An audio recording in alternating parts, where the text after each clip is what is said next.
안녕하세요. 오후의 책방입니다. 여러분 정말 자주 못 뵙네요. 요즘 제가 너무 바빠서 자주 책 영상을 올리지 못하고 있습니다. 읽은 책은 중간중간 여러 권의 책이 있었지만 책을 제대로 정리해서 촬영하고 편집할 시간이 참 빠듯합니다. 그래서 영상을 자주 올리지 못하고 있는 상황입니다. 그래도 계속 이렇게 한 주 한 주 보내는 건 너무 죄송한 일이고요. 그래서 지금 제가 어떤 책을 보고 있는지에 대한 근황, 그리고 제가 이런 영상을 찍게 될 줄 몰랐는데 저도 언박싱 한번 해보려고 합니다. S24에서 주문을 했고요. 저는 가급적 책을 구입할 때 온라인보다는 오프라인, 그리고 동네 서점에서 책을 많이 구입합니다. 이번에는 이렇게 구매를 해봤습니다. 그래서 저도 이렇게 언박싱을 한번 해봅니다. 어떤 책을 샀냐면요, S24 포장이 좀 독특하네요. 손으로 뜯을까? 확 그냥 확.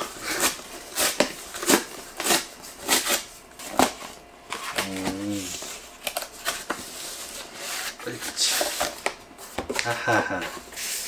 책이 이렇게 왔습니다. 한 권은 사은품으로 월간 S24 이건 포인트로 신청을 했고요. 제가 구입한 책은 과학이란 무엇인가 라는 책입니다. 서울대학교 신광복 천형득 님의 책인데요. 자주 가는 그 채널 중에 카오스라고 하는 채널이 있어요.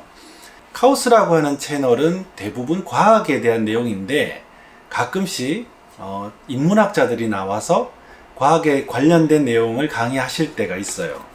두 분 저자는 과학 철학을 전공으로 박사학위를 받으신 분인데요. 이번에 카오스에서 과학이란 무엇인가 라는 주제로 강연을 하신다고 해요. 그래서 이 책을 구입을 하게 되었고, 또 하나 중요한 것은 이 책인데요.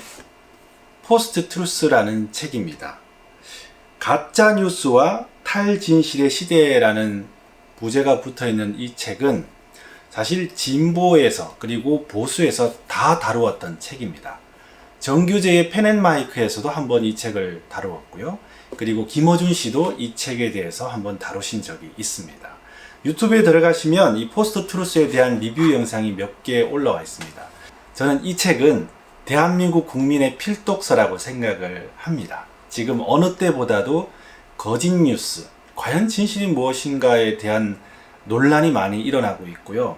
우리는 어느 것을 믿어야 될 것인가 라는 문제로 많은 사람들이 갈등을 하고 있습니다.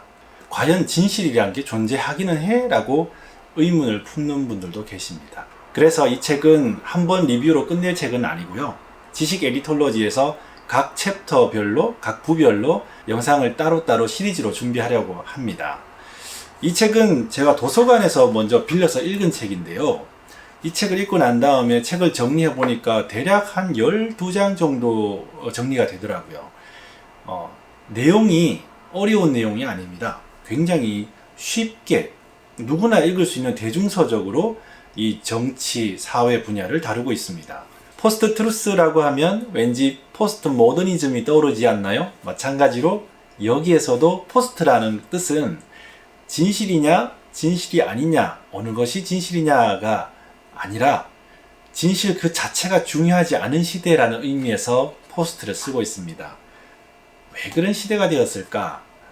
포스트 트루스를 이해하는 세 가지 코드가 있습니다. 첫 번째는 과학 부인주의입니다. 과학이 다루고 과학이 증명해내는 분야에 사람들은 의문을 가하기 시작한다는 것이죠. 그리고 과학이란 무엇인가 라는 이 책은 아까 말씀드린 카오스 강의뿐만 아니라 포스트 트루스 이 책에서 다루고 있는 과학 부인주의에 대한 이해를 좀 돕고자 추가로 구입한 책입니다. 두 번째, 인지 편향성에 대한 부분은 아무래도 인지심리학, 심리학과 관련된 분야이다 보니까 제가 조금은 익숙하게 접근을 할 수 있을 것 같고요. 나머지 세 번째는 포스트 모더니즘에 관한 내용입니다. 아마 이제 포스트 모더니즘 같은 경우는 제가 다른 분들께 좀 도움을 요청해야 될지도 모를 것 같습니다. 이 책에서 다루고 있는 가짜뉴스, 탈진실의 시대에 대해서 조금 풍부하게 이해할 수 있도록 관련 서적들을 함께 읽어나가고 있습니다. 내용이 정리되는 대로 지식 에디톨로지에서 찾아뵙겠습니다. 진보냐, 보수냐, 그런 정치적인 진영 논리를 넘어서서 우리가 진짜 추구해야 될 진실은 무엇인가 라는 것을 함께 고민해 볼 수 있는 시간이었으면 좋겠습니다. 그리고 지금 읽고 있는 책 몇 권을 함께 좀 소개해 드릴게요. 이 책은 지난주에 도서관에 가서 빌려온 책인데요. 제가 도서관에서 빌려왔다고 해서 이 책이 도서관에서 빌려도 되는 책, 이렇게 오해는 하지 않으셨으면 좋겠어요. 사실 지난주에 제가 책 쓰기, 글쓰기에 관련된 책 한 4권 정도를 읽었는데 그 4권 책 모두 저희 동네에 있는 그 도서관에 가서 빌려온 책입니다. 그 책을 소개할까라도 생각하다가 도서관에서 빌린 책 정도? 한꺼번에 같이 소개해도 되는 정도의 책? 이런 식으로 오해를 받을까봐 제가 못하겠더라고요. 제가 왜 이런 말이 조심스럽냐 하면 영화를 볼 때 그런 표현들 좀 하시잖아요. 이 영화는 영화관 가서 볼 필요가 없는 영화야. 이 영화는 꼭 영화관 가서 봐야 돼. 그런 식으로 좀 평가가 되는 것처럼 제가 소개하는 책들 중에서 도서관에서 빌려온 책이라고 해서 그런 오해를 받을까봐 좀 걱정이 돼서 제가 책 소개를 못 하겠더라고요. 절대 아닙니다. 근데 제가 빨리 여러분들께 좀 알려주고 싶어서 비록 도서관에서 빌린 책이긴 하나 그런 오해가 안 생기도록 미리 말씀을 드리고 소개해드리는 책입니다. 도서관에 비치된 책은 많은 분들이 보셨으면 하는 책들이고 많은 분들이 볼 수 있도록 도서관에서 추천해서 또는 어떤 분들이 요구를 해서 들어온 책들이니까요. 그런 오해는 하지 마시고 봐주셨으면 좋겠습니다. 책의 제목은 더 디자인입니다. 김재훈님의 책인데요. 디자인의 역사에 대해서 최근에 현대 디자인의 역사에 대해서 일러스트로 만화로 묶은 책입니다. 애플의 로고에 대한 내용부터 해서 쭉 이렇게 만화로 소개하고 있어요. 굉장히 그림이나 이런 모든 것들이 잘 찍혀야 되는데 찍혀라 잘 보이나요? 굉장히 일러스트가 참신하고 심플하고 색감도 강렬합니다. 보기가 굉장히 좋고요. 현대 디자인의 사조에 대해서 아주 쉽게 잘 설명되어 있습니다. 무엇보다도 이 책 서문에서 저자가 하는 말에 저는 크게 공감했습니다. 지난주에 제가 글쓰기에 관련된 책을 4권을 봤다고 했잖아요. 제가 그 책을 읽으면서 어떤 느낌이 들었냐면 예전에 제가 글쓰기, 책쓰기에 관련된 책을 읽었을 때는 전문 작가를 지원하는 예비 작가를 위한 글쓰기, 책쓰기에 관한 책들이었거든요.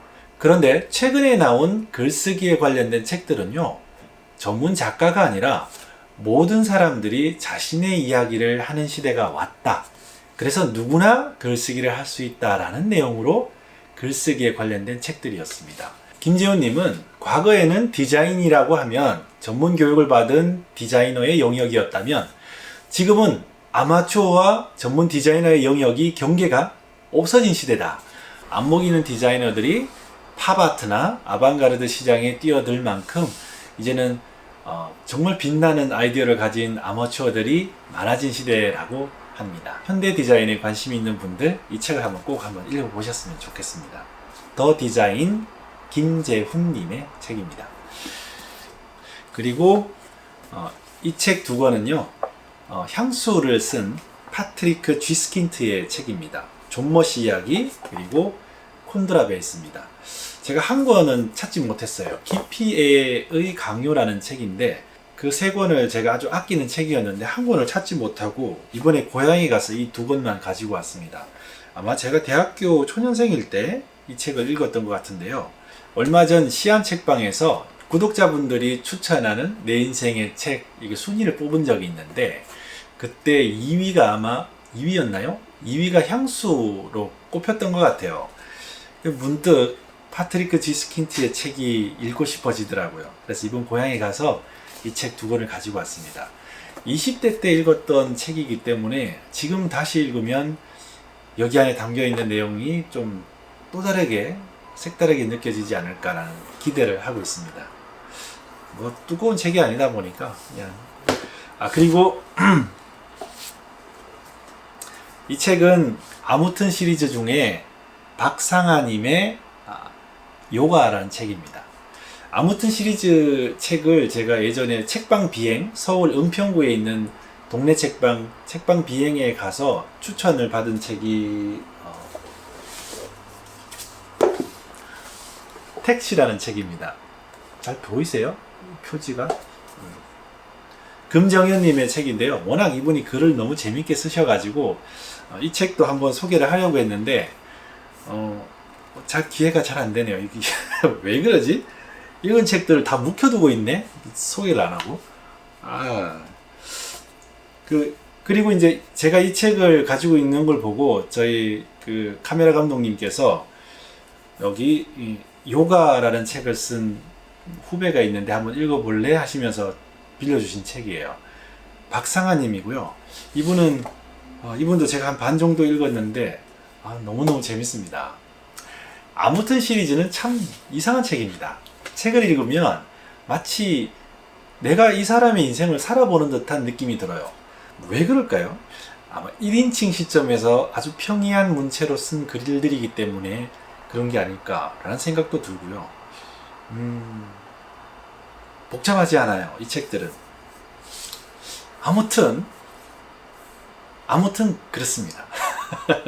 이 책은 박상아님께서 나중에 한국에 한번 들어오실 때, 지금 이제 외국에 계신데 한국에 들어오실 때 기회가 되면 한번 추진을 해보도록 하겠습니다.